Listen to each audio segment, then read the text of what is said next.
Dear students, today we are going to start with the new chapter, that is human reproduction. It is the third chapter of the first unit of 12th class biology. We already know that human beings or humans are the sexually reproducing organisms, that there is sexual reproduction, and humans are unisexual and viviparous organisms. Viviparous organisms. Viviparous means they give birth to young ones. Young ones are produced.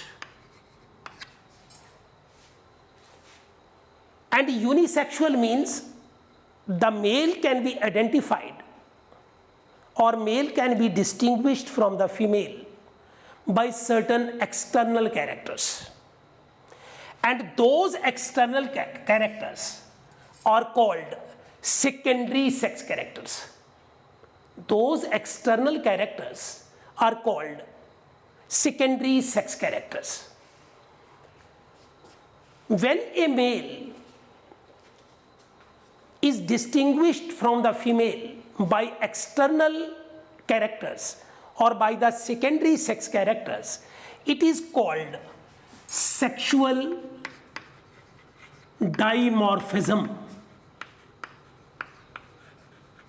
Sexual dimorphism. Sexual dimorphism means the male can be distinguished from the female just by the physical appearance. Now these secondary sex characters, they appear in the puberty age. Puberty. Puberty is the phase of development from 13 to 16 years of age, when the reproductive organs start functioning. Now these secondary sex characters means by which the male can be distinguished from the female just by the physical appearance or certain external characters. They are: number one, general body build-up. You know all these points. General body build-up, body muscular, more muscular, more muscular in case of the male, and it is less muscular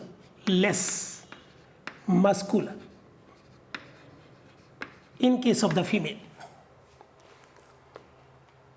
Behavior, aggressive behavior, more aggressive.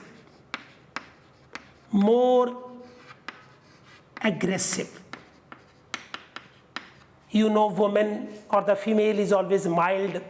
It means she is less aggressive. Third point is hair growth. In case of the male, there is present beard,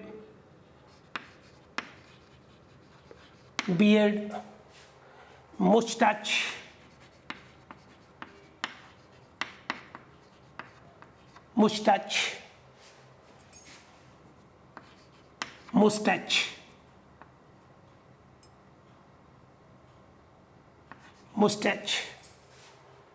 and chest hair are also present.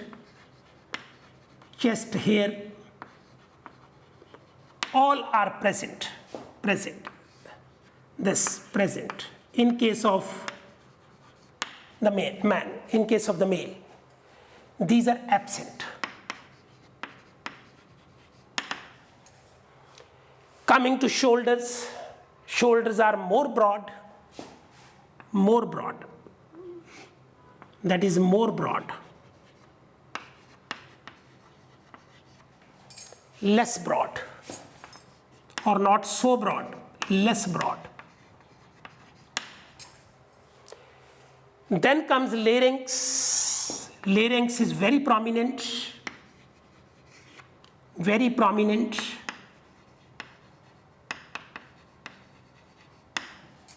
And in case of the women, it is less prominent, less prominent.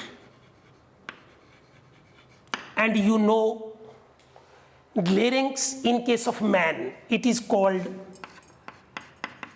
Adam's apple. Adam's apple. Boys, low pitch, low pitch, and this is high pitch.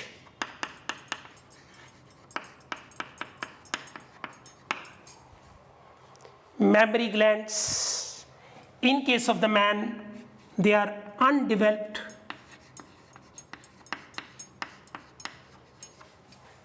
And they are well developed.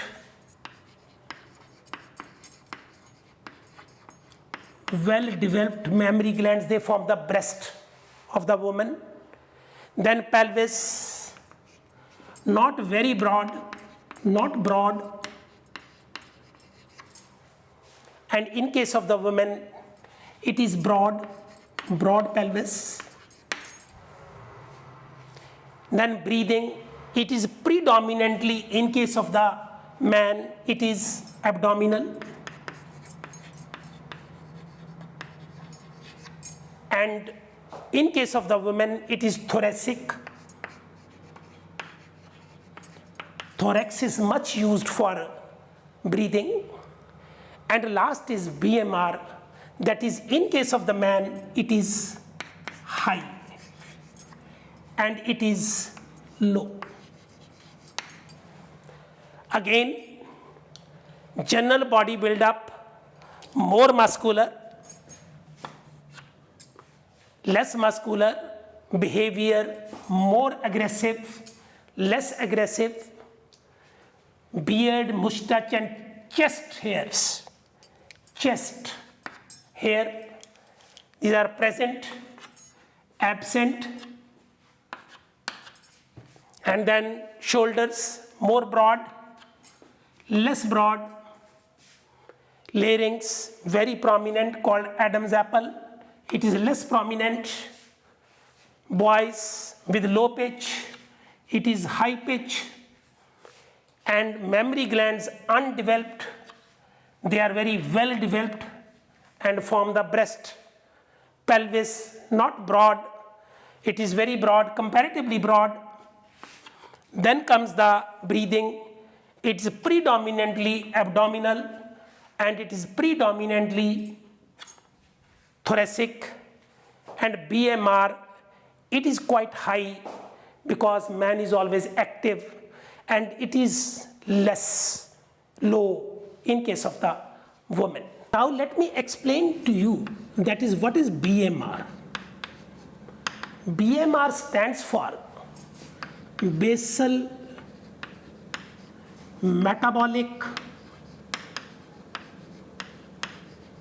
rate.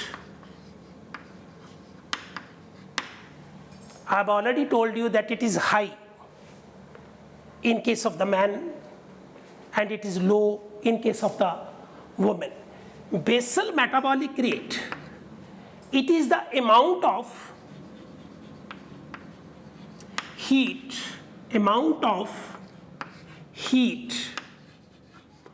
produced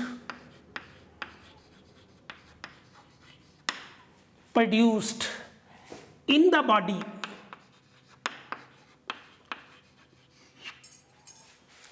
in a given time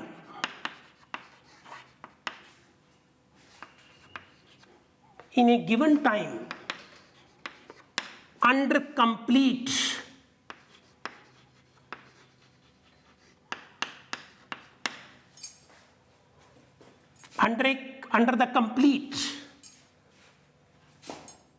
under complete physical and mental rest at room temperature. that is around 20 degrees centigrade or Celsius. BMR stands for basal metabolic rate, and this BMR, it is the amount of heat produced in the body in a given time under complete physical and mental rest. It means when the body is under complete physical and mental rest at room temperature. This is the room temperature, we take it 20 degrees centigrade. Now coming to the reproductive events. There are total 10 reproductive events. There are 10 events which we have to explain it. Number one is gametogenesis. It is the formation of gametes. Gametes are always haploid. And gametes are of two types. One are called the male gametes,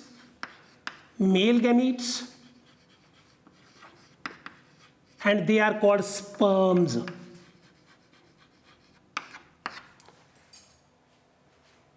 And second are the female gametes.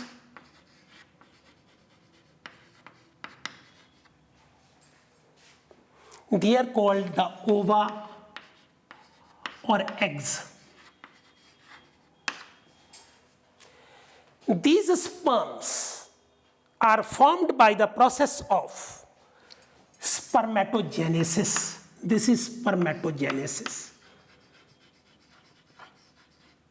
Spermatogenesis. And female gametes, that is the ova, they are formed by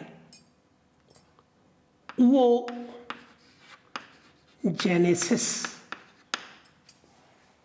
It means we can say that gametogenesis is of two types. One is spermatogenesis and second is oogenesis. Spermatogenesis is the formation of the male gametes. This spermatogenesis. And oogenesis is the formation of the female gametes. That is ova or eggs. Now insemination. Insemination means transfer of male gametes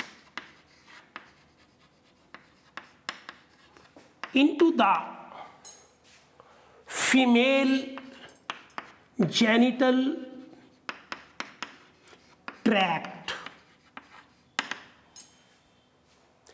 Whether it is by the natural method, that is called coitus,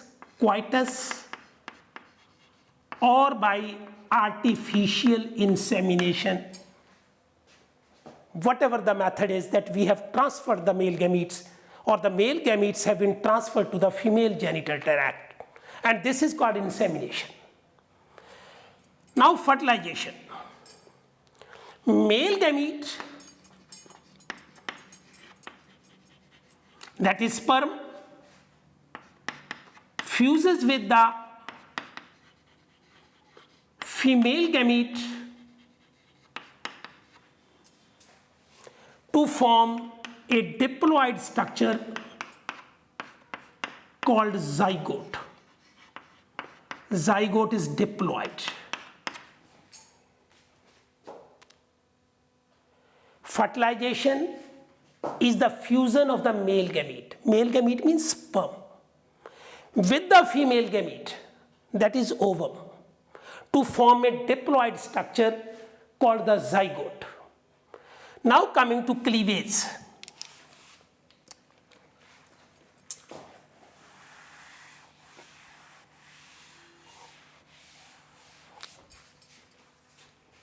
Now this cleavage, this zygote, undergoes mitotic divisions, undergoes mitosis called cleavage. and it forms a stage called morula, mulberry like. It is 8 to 16 celled stage. 8 to 16 cells are formed. Then morula in the uterus again divides and redivides to form a structure called blastocyst, or it can be called blastula. But blastula in case of mammals is specifically called blastocyst, and it is 64 cells. 64 cells are formed. Again, zygote divides by mitosis, forms a mulberry-like structure called little mulberry, which contains or consists of 8 to 16 cells. Then it again divides and redivides in the uterus to form 64 cells, and which is called the blastocyst. Now, this blastocyst enters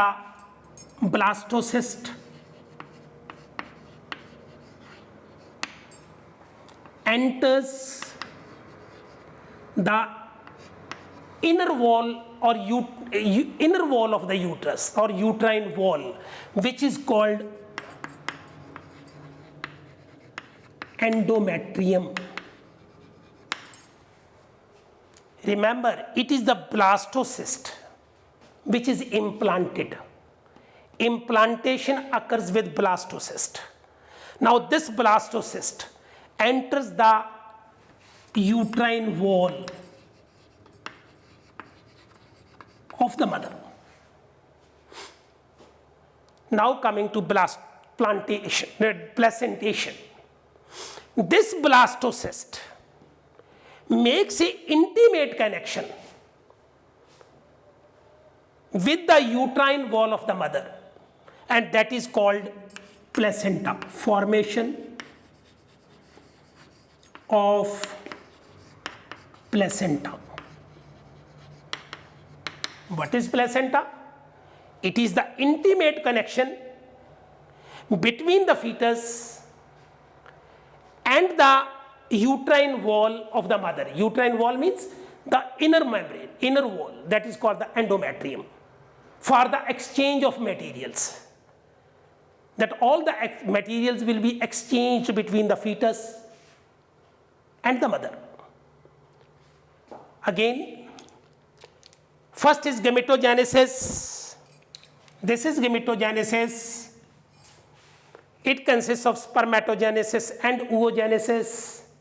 Spermatogenesis is the formation of the male gametes, that is sperms, and this is the formation of the ova. Then insemination, transfer of male gametes into the genital tract, female genital tract or genital tract of the mother, and then fertilization. The male gamete fuses with the female gamete to form a diploid structure called the zygote. This is zygote, we have already written. Then this cleavage, zygote undergoes mitosis to form 8 to 16 cells, that is morula. Morula changes into blastocyst.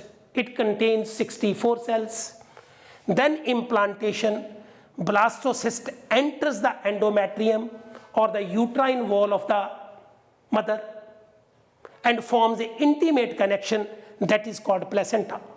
Placentation. Insemination, fertilization, cleavage, implantation, placentation. And this placenta is an intimate connection between the fetus, between the mother and the fetus, developing fetus or developing embryo, for the exchange of the materials. And one thing more, this implantation is also called nidation. Sometimes he can write the word nidation also. This placentation, now placenta has been formed, and now the seventh process. After the sixth event, Now comes the gastrulation. Placenta has already been formed. Now that blastocyst that was implanted, it will change into blastocyst, will change into gastrula. Gastrula is the structure that has 3 germinal layers, 3 primary germ layers. What are those? Ectoderm, it is mesoderm,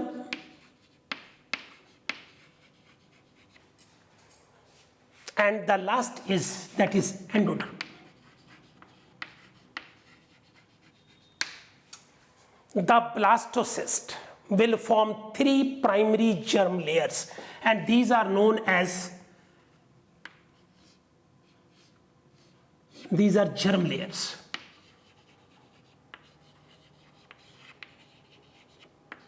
Primary germ layers.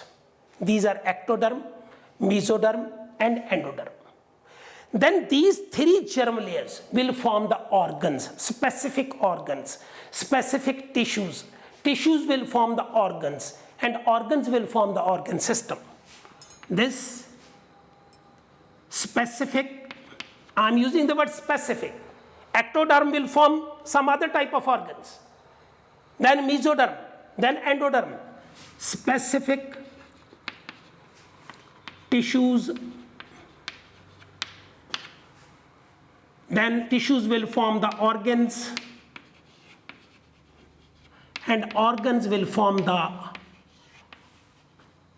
organ system.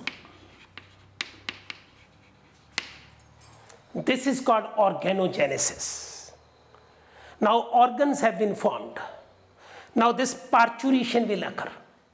Parturition, what is parturition? It is the delivery or expulsion of the baby, expulsion of the baby or baba, male child or female child, from the womb of the mother. From the womb of the mother. This is delivery, this is parturition. Now last, it is lactation. It is the formation of or formation or production of milk in the breasts of the mother to feed the baby. That is called lactation. Again, first process, 7th process is gastrulation, then organogenesis, then parturition, then lactation. This is blastula, blastocyst changed into gastrula with 3 germ layers, and specific tissues, organs, organ systems are formed. Then there is delivery of the child or expulsion of the baby from the womb of the mother. Then lactation, it is the formation of the milk. Now 2 things more. All these events of reproduction or all these reproductive events, starting from gametogenesis up to the lactation, they all are under the control of pituitary hormones. All reproductive events are controlled by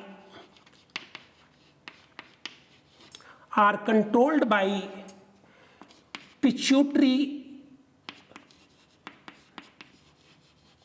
hormones. We will study it in detail. And second point, which is called the gestation period.